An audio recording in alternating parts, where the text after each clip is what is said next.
host of the Bethany Fraser is host of the Adoptee Diaries podcast. She's an adoptee and outspoken child welfare advocate focused on reforming systems impacting children affected by parental incarceration, adoption, and foster care. By sharing her story of self-discovery, she provides audiences with tools and resources that support truth, trust, and transparency, offering a path of community, hope, and healing. Welcome, Bethany. We're going to get started. Hello. Thank you, everyone, obviously, for being here, and thank you for allowing me to speak and share my story today.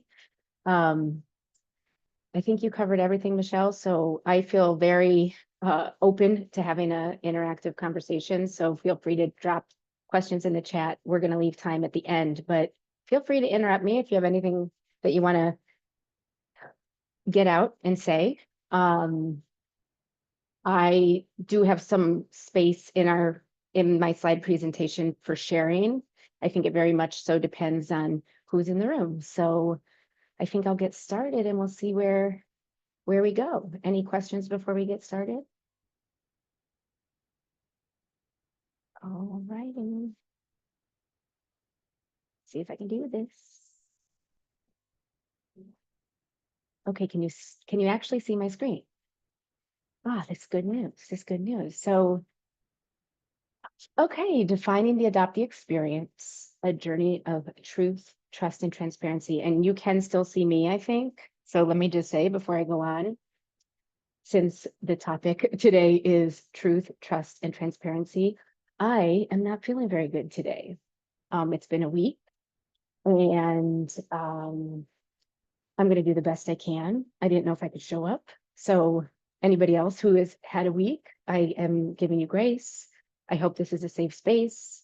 And I know we are recording this portion. If ever anybody needs to share or wants to share and you want us to stop recording, please let us know. That is totally fine with me. We will 100% stop recording at the end of the presentation so we all can have open conversations that don't have to be captured on recording if we don't want them to. Okay. So my goals for today are to explore the role of community and storytelling in adoption. I will share my story for anybody that doesn't know it in a little bit, and engage in dialogue about truth, trust, and transparency in really all of our relationships. I've learned so much since I've been sitting in this space, most importantly about myself. And I have come to realize my adopted person identity has infiltrated every single piece of my life. So we'll talk about what I've kind of found out there. And I also encourage any other adopted person that's listening or watching this on recording to consider finding a safe space to share their story as well, whether in adoptee communities, with therapists, or other trusted persons. There's a lot of power and scary stuff in sharing, but I've found tremendous healing. So I encourage, hopefully after today, anybody that's been thinking about sharing their story to feel safe and comfortable doing so. So this will be super helpful, and I apologize in advance if I have not put somebody on the list. So please, if you could take a second and in the chat, drop the number that corresponds to your role in the adoption constellation. It would help us frame the conversation today to make sure that we're being mindful of who's in the room. And I'm going to attempt to see this chat. And Stacy, oh, a lot of twos. Oh, a lot of twos. Hi, twos. Okay, awesome. Oh, thanks, Amy, for thank you, Amy, for your sweet comment. And everybody actually for your sweet comments. Okay, I'm gonna go with, we have twos, we have ones, bless you, we have threes. Oh, and fours and fives. Oh, and sixes. Okay, we have everyone. We have a mix of everybody in the room. Thank you for that. That's very helpful. So, okay, so a little bit about me. I know Michelle gave you my little bit of an intro, but in a nutshell, I am Bethany Fraser. I have for my entire life almost been an adoptee. I was adopted when I was about 10 weeks old. Um, I actually lived with my birth parents for a few weeks. I lived in foster care for a few weeks, and then I was adopted about 10 weeks old. So for all intents and purposes, my whole life, I have been an adopted person, and I've known that since age appropriate, um, which I think is important when we talk through my story in this conversation. I am a boy mom. I have boy animals, 3 of them. I have 2 beautiful baby boys, my big boy hugging me, and my little football player, Stud Muffin. I am a boy mom through and through. I am a child welfare advocate. Um, and again, we could talk a little bit about this, but I started in 2010 as a child advocate, supporting children that had incarcerated parents and fighting for policies to change the connection, the communication between children and their parents who are incarcerated. So I feel it in my bones to be an advocate and an activist to help our children live the best lives that they can live. In 2020, I started exploring my DNA and uh, my background. I was looking for my ethnicity, to be totally honest, and my parents and all the answers that I never had. And so when I realized that there was people like this beautiful April Dinwiddie that I see on my screen, I'm totally nervous to talk in front of her, but I saw April speak and I was like, oh my gosh, people are talking about this out loud. I had no idea. And I was in my 40s too, so I was not young. Um, and then I was very scared, but ultimately started speaking out about my lived experiences, because little Bethany's are out there and need to hear it, right? Or maybe their parents need to hear it so they can hear from all of us and learn better. But we'll go there in a minute. Um, as an option of sharing my story, I very reluctantly started a podcast. I would not call myself a public speaker, but it felt like the best, safest, most available way for me to start talking. And I was learning so much information from these other resources that were helping me heal and sort through my story. And I felt very, very like passionate about sharing it with other adopted persons that I was seeing existed out there in the world. So I started my podcast, The Adoptee Diaries, to connect with other adoptees and connect other adopted persons with resources that were helping me along the way. So that's been an interesting journey that, uh, and my day job, I keep the lights on because I'm a marketing consultant. So 21 Media Group is my marketing consultancy. And then lastly, that family collage of family photos, that is my parents who raised me in the middle, my adoptive parents, my birth father and half siblings on the left side. My birth mother, you can probably barely see it. My birth mother and my half sibling on her side. And then the picture in the front, which is totally amazing to me, was gifted to me by my paternal biological grandmother. And that would be my great, great, great Mary Alice and John, which is part of my story. So that took me longer than I thought. I'm embarrassed, but April, I used your quote because it was so important to me. Um, so April posted, I think this week, and we'll talk today about community, but as I said, it was a rough week, right? I am a biracial person whose Blackness was hidden by my parents who adopted me, by my birth mother who ultimately found me, by everybody in my extended family. So for me, when I uncovered my DNA in my 40s and my results said I was 33% African, and ultimately I had reunion with my biological father's side of the family, I had a whole awakening experience. So this week in particular has been tough for me as I identify as a mixed woman, and I saw representation for the first time in my life as a mixed woman, and it's real and it's a thing. So April, thank you, and everybody else that speaks out and recognizes. As a transracially adopted person, getting clear on who I am and what I stand for has been some of the hardest and most important work I have done. That is a quote from April this week. and I could have written it myself. I deeply resonate with that. And I think that's what, we're here to talk about today.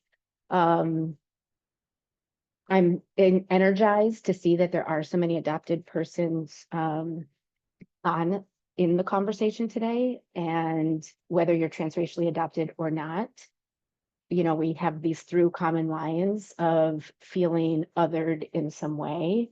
I am especially holding space today for transracially adopted people that may, or otherwise, or all people that may experience differences of opinions in their families, which then I think could potentially perpetuate additional anxiety or things like that for us.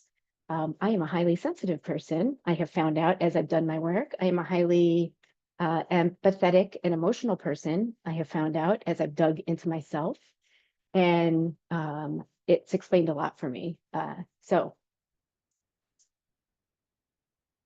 storytelling is healing, right?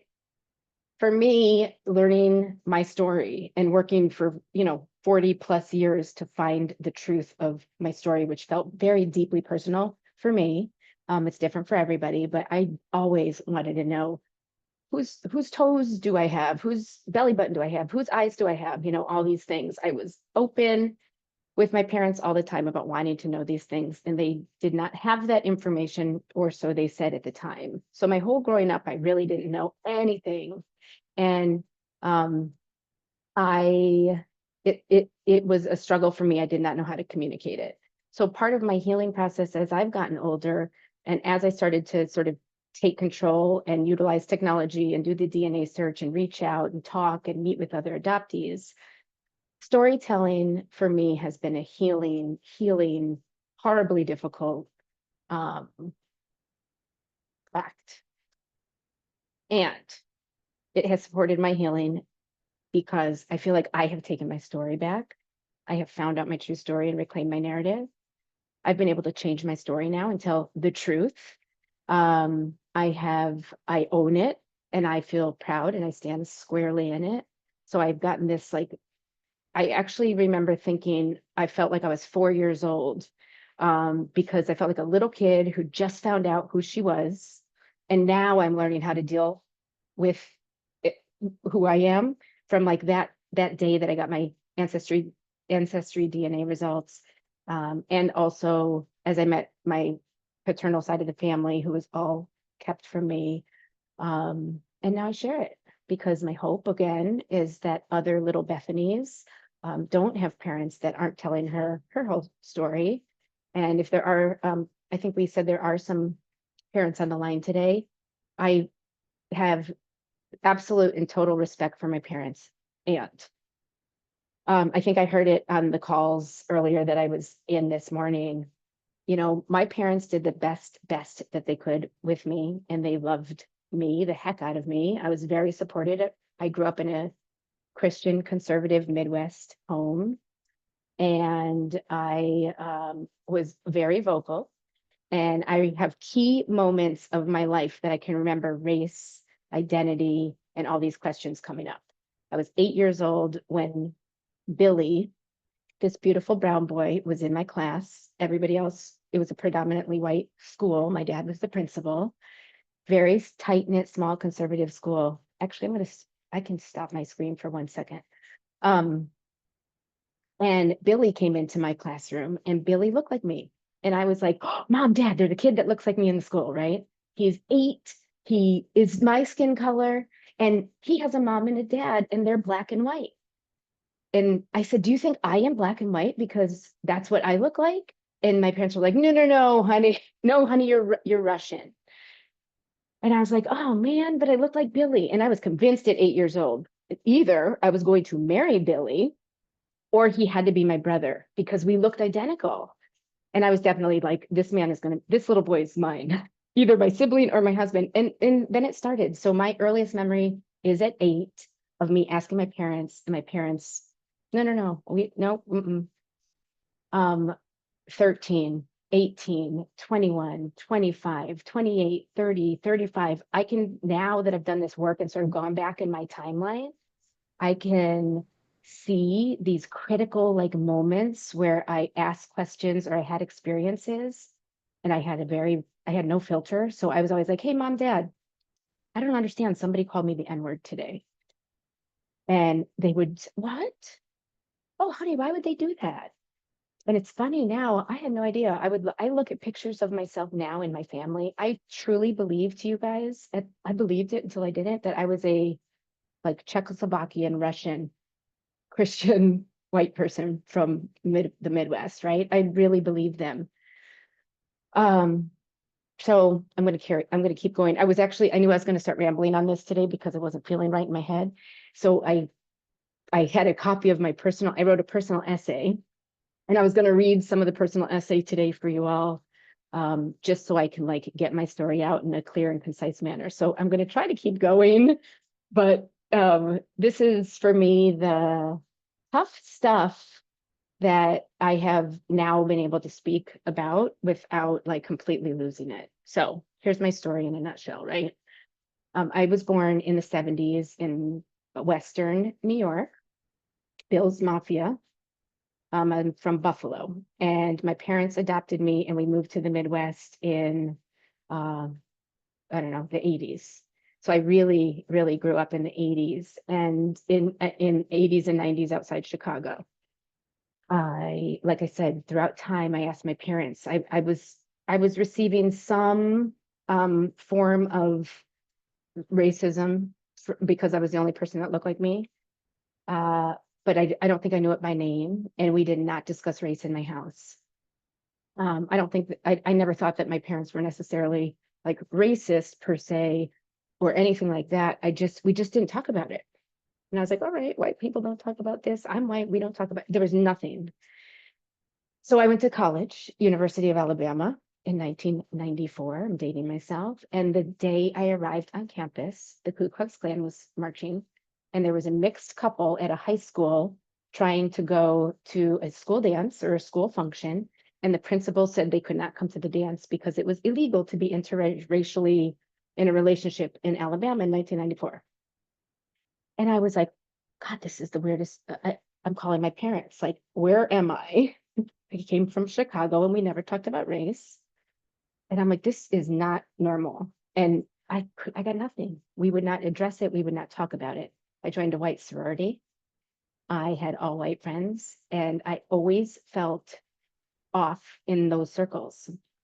Um, so that University of Alabama experience for me was a huge eye opener. It was not the first time that I had been called names, but it was the first time that I was way away from my home. I heard Isaac talk about this earlier today. You know, we leave the safety net of our houses and we go out into the world unprepared, and I had no idea. So I'll just fast forward, these things sort of happened. And just, I'm going to pause right there just to say it was around this time in college that I started. My parents I come of the generation where my parents are like, well, you're 18, you can go figure it out when you're 18. So I didn't dare try to crack that code before I was 18, right?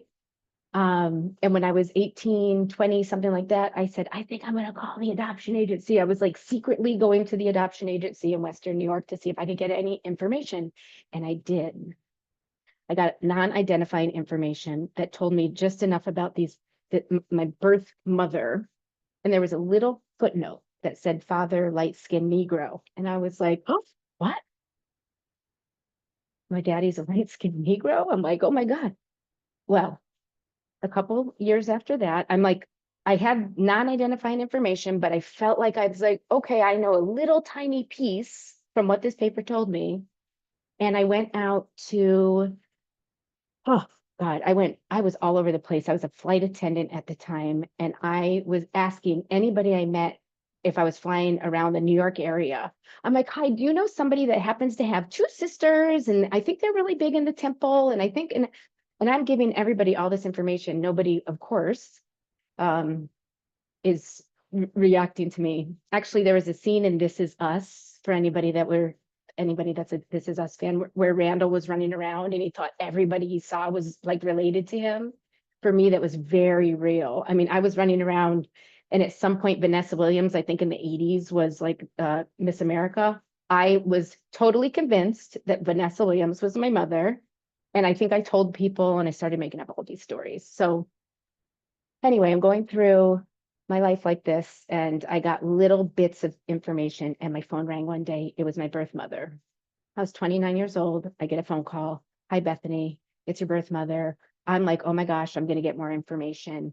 And she gives me nothing. She gave me nothing at the time. She's like, I can't tell you my name. I wanted to see if you're okay. All my little yapping when I was a flight attendant got back to her. She said she was at a party one day and somebody said, there's this flight attendant looking for a lady that has two sisters and her mom's big in the temple and da da da da da. And she said she was at a party like, oh my God, it's me, but nobody around her knew. And so supposedly she then started looking for me, found me.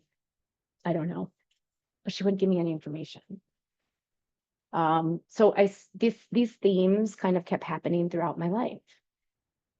So when I turned 40 and I'm saying, why my birth mother found me, we eventually forged a relationship. I eventually was able to meet my sister, my half sister, under the direction that she couldn't know that I was her daughter. So I said, okay. And at the time, I then engaged in a relationship with them and introduced them to my immediate family, my beautiful boys in my family at the time. And she said, but you can't tell your sister. She thinks that you're just my friend. And that was okay with me at the time, even though it wasn't okay with me at the time. And now that I'm 20 whatever years beyond that, it's such an important piece because like over and over and over, I've been asked to lie, not told the truth, asked to lie, not told the truth. And as I got older, I'm like, who is everybody protecting around here? Because it doesn't feel like it's me. But I couldn't verbalize that as this kid trying to navigate life on her own. And I think I would ask around the way, I would ask questions, maybe not the right ones, but like no adult in my life ever thought, no teacher, no adult. I mean, my dad was the principal of my school from kindergarten to 8th grade. I know those teachers knew my little black bottom was probably adopted, right? But nobody would say anything. And it's fascinating to me now because how do you not say, how does somebody not come along and say, it's probably healthier? Okay. I found out that my parents, when I met my birth father through the DNA search and a lot of investigative work, I reconnected with my birth father and I got the story about the circumstances surrounding my birth. And I found out that my birth mother and him had a relationship and they were in a very much so secret relationship. She got pregnant. They kept me and she was under tremendous pressure, disowned by her family. Her friends were trying to help her. He came home from work one day and I was probably about 4 or 6 weeks old and we were gone. So I now reconnect with my father who is telling me the story, who says, you were my stolen baby. You were my baby. And my name was Angelina. So he says, you were my Angelina, you were gone. So hearing this, I'm thinking I'm doing ancestry DNA just to find out my ethnicity and like, ooh, thank God I found out my ethnicity so I can stand in exactly who I am. And I found all this other information out, which led me down this whole other path. And the path was really depressing. So for anybody that's in search and reunion or has tried search or experienced reunion, it's hard to navigate alone. I did not have my family with me. I did not want to hurt their feelings. I wanted to do it by myself. At this point, I didn't really trust that they were interested anyway because it had been so long of non-information. So a lot of things for me to sort through. And so that's in a nutshell my story of really what brings me to then today. This brings us to present day. So there was a lot of difficult conversations with my birth mother. There were a lot of different conversations with her extended family, even my sister, who I'm very close to. I'm like, this, it's difficult. And we didn't have a professional helping us all navigate the conversation. So huge call out that if you're experiencing any of these things, definitely find a place or a person that can help navigate these conversations. I personally, focusing on myself, definitely therapy, journaling, women's retreats. I have been supported in a lot of ways, and I'm still totally a work in progress. I got knocked off my center often, and I keep recalibrating. So I'm going to share my screen again. I guess I can pause too if anybody, let me just look in these comments. Stacy, am I missing anything important that I need to address this second? Because No, it's I just feel like I'm resonating what you're rambling. saying. You're doing excellent. Keep going. Oh, We yes, guys, appreciate you. Russian. I know I'm Russian. I'm not. Actually, you know what? The funny thing is, I actually am. So my mother is Eastern European. My big joke is, it's like a joke, not joke. I said, gosh, I was raised a white Christian and I found out I was born a black Jew, y'all. I mean, talk about like, I was like, I feel like in my bones. Well, anyway, I'll get to my bones in a little bit. But I do laugh. I laugh now at my little baby Bethany self. I've said, oh my God, this girl believed everything. Okay, I'm going to share my screen again so we can get through this. Am I okay on time, Stacy, also? I don't even know Yes, what ma'am. time it is. You have an hour. Oh, gosh. Okay. So telling my story. And I have to tell you something. When I first got the results of my ancestry test, um, I was really floored. And then over time, I wasn't floored over the results. I was like, yeah, duh. I mean, at this point, I'd grown up and enough to not think I was, you know, fully white and Russian. But I reached out to a local agency here in the Maryland. I live in Maryland, so in the DC area. I think I Googled and I landed on a agency here that had counseling services, and that was really my first time realizing that anybody exists to help adoptees and work through the different feelings that we're feeling. So I called somebody right away. I was like, dumped my whole story, and they helped me tremendously.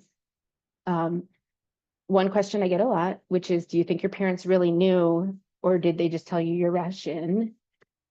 And the answer is, I found out my parents actually did know. When they adopted me, I was considered special needs because of because I was biracial. And I found this out because my dad, both my parents, when they were alive, they both had dementia. And my adoptive parents both had dementia. And my mom has been in decline for a long time. She is still alive. My father passed away in April of 2022. So 2 years after I found my ancestry results, my father who raised me passed away. And 2 hours after I was the only person in the room. We were very close. I'm his favorite person in the world. And after he died, a very good family friend told me that they always knew, which not only am I grieving because my father, who I love deeply, just passed away, who I thought knew nothing my whole life, hence he didn't tell me anything. Somebody spilled the beans after he died and told me they actually did know. And I actually was right. And my grandfather actually wasn't really thrilled about it. And my parents made a choice to pass me as white. And now I know that this story is not zero. I'm not the only person in the whole planet that has this story. When I hear other people's stories, I'm like, oh my gosh, I can't believe that happened. And I'm like, wait a second, it happened to me too. So I have taken, that was 22, that was 2022. It is now 2024. So I've had 2 years to sort of sort through this and think through this and work through this. And it's been a major roller coaster. So grace and tenderness and self care, all those things I've deeply had to apply to my life. But I do believe, and this, I think this might have come up in a call that I was on this, one of the sessions I was in this morning. My parents, they did what they knew, and that's how I have to get through it. So obviously, all of this and so many beautiful adopted persons on the call today know the importance of community. I had a brother growing up who never wanted to talk about adoption. So I grew up with somebody else that was adopted, but it was not an open dialogue. So I think I had two people or so in my whole life until now that spoke of being adopted and what the experiences mean to them.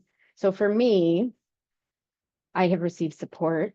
I have received validation to my mixed identity. Shout out again to April, who I love and who helped me.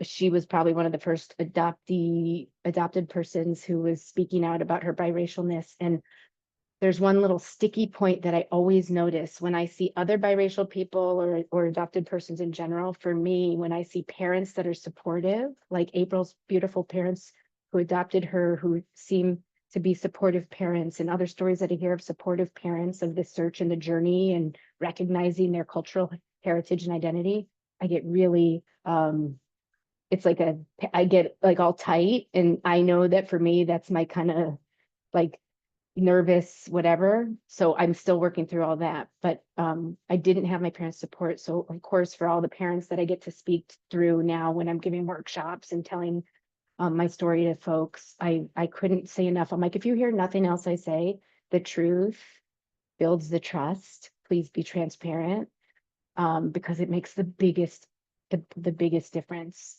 in how we see ourselves as worthy and deserving. So, we talk a lot about the adoption narratives and how it's amazing now that the narrative is coming out. It's true, right? It's complex. It's also necessary. There's people that are very much speaking out against it. There are people that call it beautiful and perfect, and all these things that are happening in the space right now that I'm watching kind of unfold. I'm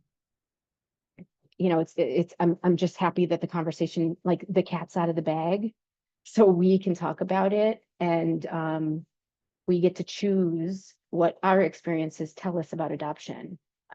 There's somebody that I listen to, or I follow on Instagram, who did not have a beautiful experience and does not have positive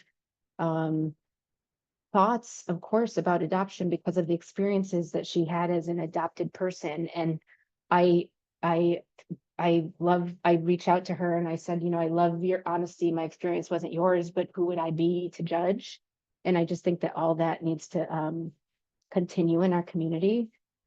So anyway, I found some serious support, some serious identity validation.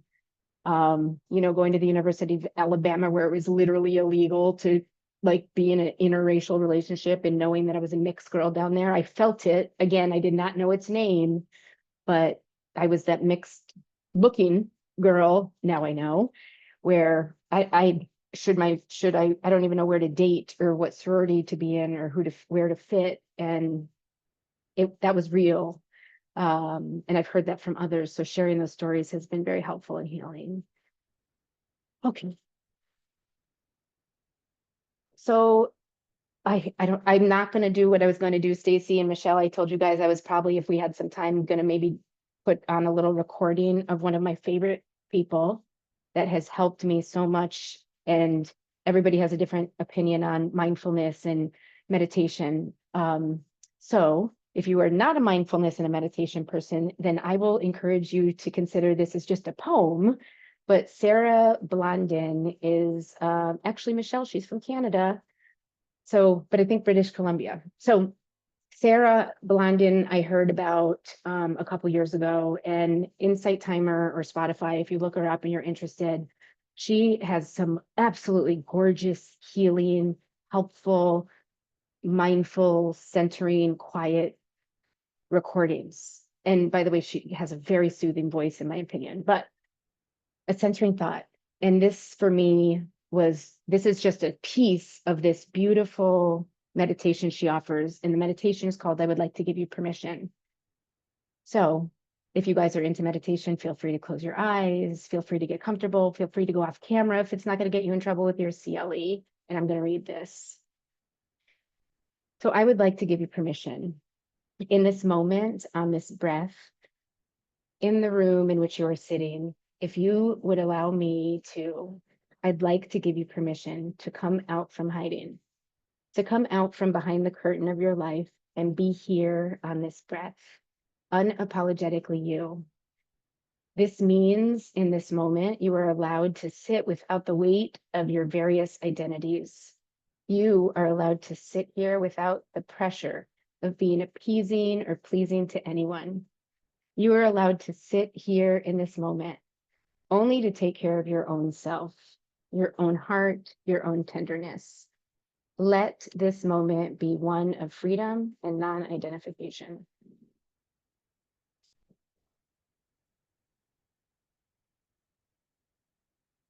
So, and again, that's Sarah Blendine, beautiful, highly recommend. And I think I linked to it in the resources. I mean, you guys know all this, so I probably don't need to necessarily go through this slide if we're tight in any way on time. But I shared how navigating my identity by myself without help or support from anybody was challenging. It also was very worth it for my self-worth, for my identity. I felt like I was lying to people, which wasn't like in line with who I am. I'm not a liar. I feel like an honest, integrity-driven person. But when I'm making up stories about who I am and where I'm from, it's story, true story. My college boyfriend called me his Peruvian princess. I'm like, I don't know if I'm Peruvian, but okay. And, so I think I chameleoned in my young life into whatever somebody wanted me to be. So if I was, and again, it was a lot of race and things going on. So there was a lot of switching around identities, I'll say, depending on who I'm with. And before I did my ancestry DNA, one of the reasons that I did it is when I heard one of my baby boys tell somebody that we were Salvadorian. I said, "No, we're not, honey. What are you talking about?" And he goes, "Well, how do you know?" And I was like, "Oh my gosh, because I don't know. He doesn't know." And now he's like perpetuating this lie to his friends about who he is. And I kind of wanted to break that because I didn't want them to start feeling like I did, which is I have no idea what my cultural or ancestral ties are. So for me, navigating identity and finding out my heritage, of course, my bonus is that I did reconnect with, and I did experience reunion, and it was a actually welcoming, communicative, warm reunion. I know that that's not the case for everybody. And if you don't have that, how do we get to healing when we don't have the identity piece? Clearly with technology that's helped a little bit, but our parents can help us tremendously and our social workers can help us tremendously if they know.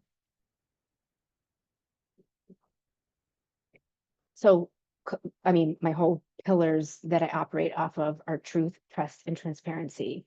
I would say relationships, business, and personal, all across the board. Obviously, truth, trust, and transparency are key when it comes to loving, raising, teaching, caring, being with an adopted person, creating safe spaces for us to explore our truth. I overheard my parents talking, my adopted parents, I overheard them when I was younger. And my birth mother, I had mentioned earlier, my birth mother found me. I heard my dad telling somebody he was so happy that I didn't want anything to do with her. And that wasn't the story. That wasn't correct. I wanted everything to do with her. She wasn't giving me any information. I was deeply hurt by her because she said, "Hey, can't tell you anything. I have a whole new life. Just wanted to see if you're around." And I was like, "No, no, no, you're the only person that can tell me." And she wouldn't at the time. And so my father translated that as, "I don't want anything to do with her, ha, ha, ha." And I overheard it. And again, there wasn't a chance I was going to, I didn't even know the truth of the matter at the time to be able to share, but you see the pattern here. There was a lot of assumptions and I took a lot of things personally. And I see how that has really penetrated me my whole life. So tools for families and adoptees to navigate. Again, workshops, organizations like AKA, Adoptee Stories, April's, Isaac's, everybody's that's speaking out about their experience. Obviously, I encourage all families that have or are thinking about adoption to take advantage of every opportunity to get more information. I'm going to stop for a second. I'm also going to say this. So I do a lot of workshops now and work in the transracially adopted space, which is ironic, right? I did not think I was transracially adopted. because I was white. So it's an interesting conversation that I get to have now with parents. And I probably can't go too deep into it now for time, and I certainly don't want to be, political, but I do appreciate that trans biracial children right now could potentially be struggling. I do not live with my parents. Obviously, I'm a grown woman. I'm struggling, and I kept finding out this week, I was feeling little bits of like I was getting triggered, and it was taking me back to 8th grade and taking me back to 13 years old and taking me back to all these different things throughout my life where I've been told the information. Anyway, I don't think I'm going to go into it. If we have Q&A time and the recording's off, then and anybody needs to talk about it, I don't know. I personally would probably look to April if I was looking for help in the transracially adopted space and what you say to your children right now.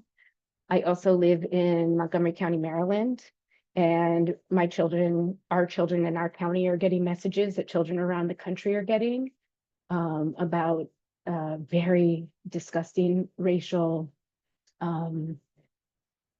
things. So there's real things that are going on right now. And I can tell I'll tell you my age, I'm 48. So as a 48-year-old lady with 2 children who identify as Black, it's scary times for me.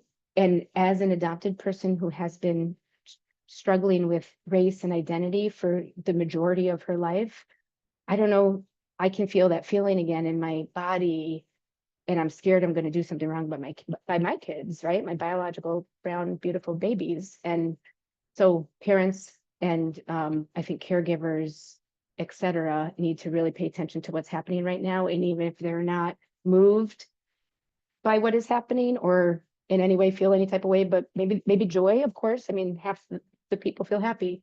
There could be a chance that your children, and I don't even mean your children that are under 18, I mean your 48-year-old children are hurting today. So if anybody needed to hear that, there it is. Oh, I'm not sharing.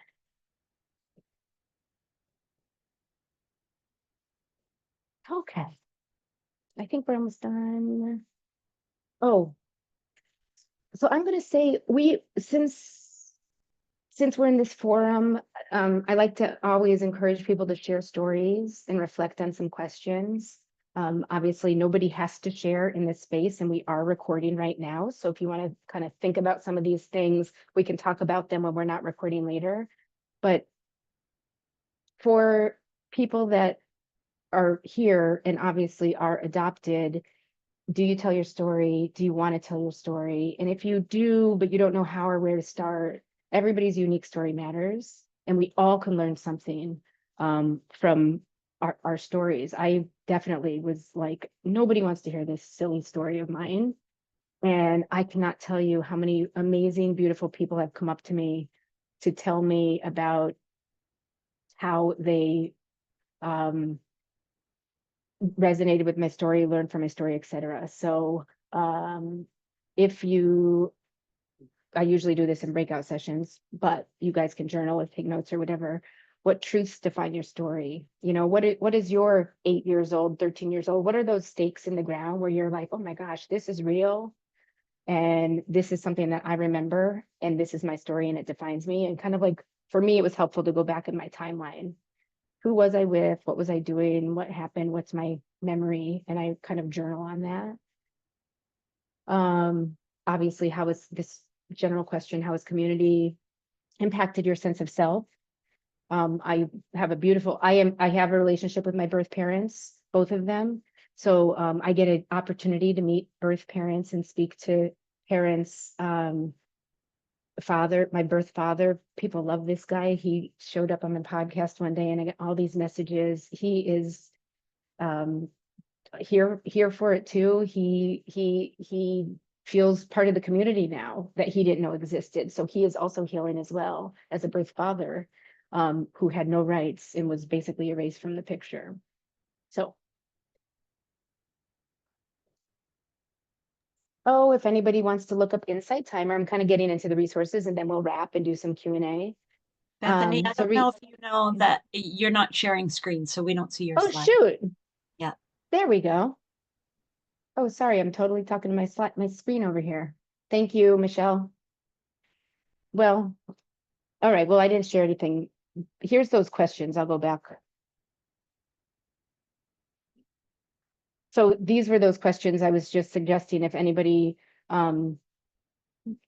wanted to talk about it later, like what truths define your story and how has community impacted your sense of self? And you'll start to see these answers come out. And then as you share them with other people, which we don't have time to do breakouts now, but I started to feel like almost, I felt weight off my shoulder because I no longer felt alone. And the community has really, really been supportive in that way.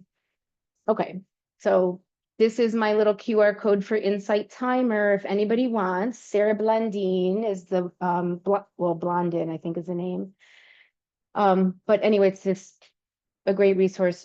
If somebody is into it, feel free to scan that and app. I think it takes you to the app versus Sarah directly, but I did link in this document to Sarah's specific podcast that I read earlier, or I should say meditation that I read earlier, if anybody's interested in doing that. And of course, I am totally here for it. Center work and understanding as parents and people who love us, on our voices, listen to us.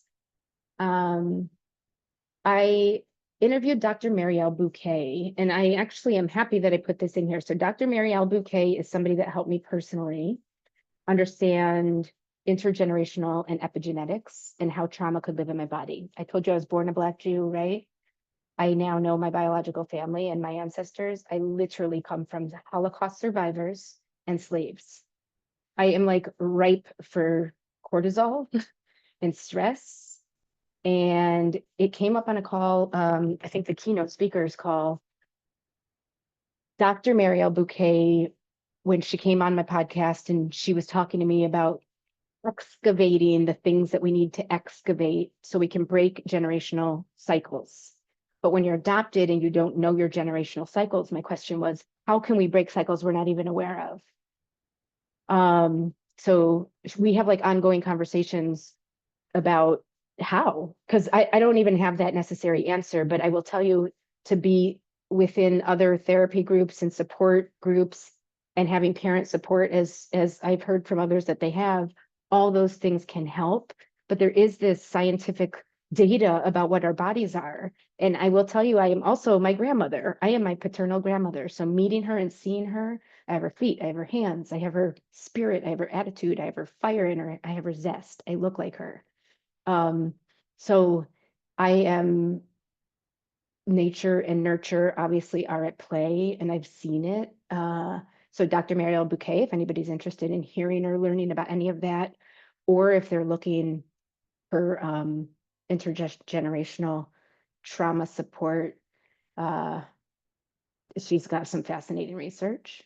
And then also I have been working with Beth Tyson, who she specializes in childhood trauma, and she definitely focuses on adoption, foster, and kinship. And it was funny, she does children, so I didn't think it was going to be appropriate to me. And she said, "Are you a child?"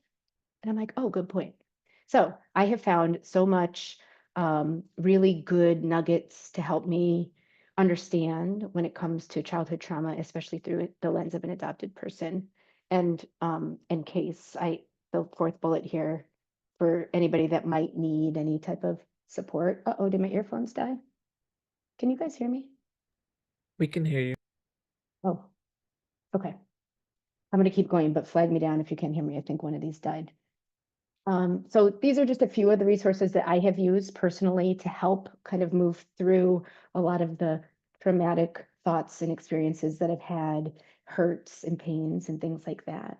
I could probably put 1,000 more on here, so anybody is always welcome to reach out if they need any more information. So finally, today, I hope you heard through my story the importance of truth, trust, and transparency, the power of community and storytelling, honesty and transparency to build beautiful connections, and then clearly There's a lot of resources out there. Listen to your adopted brothers and sisters and learn from them and be our ally.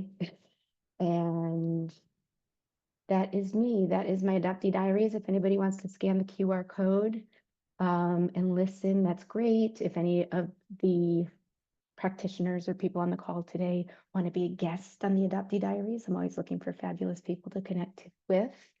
There is my email address if you ever need me, and I am on Instagram and LinkedIn and all the places. So I think that was it. That was great, Bethany. Do you want to, shall we stop recording? I would say And yes, just in case, yeah.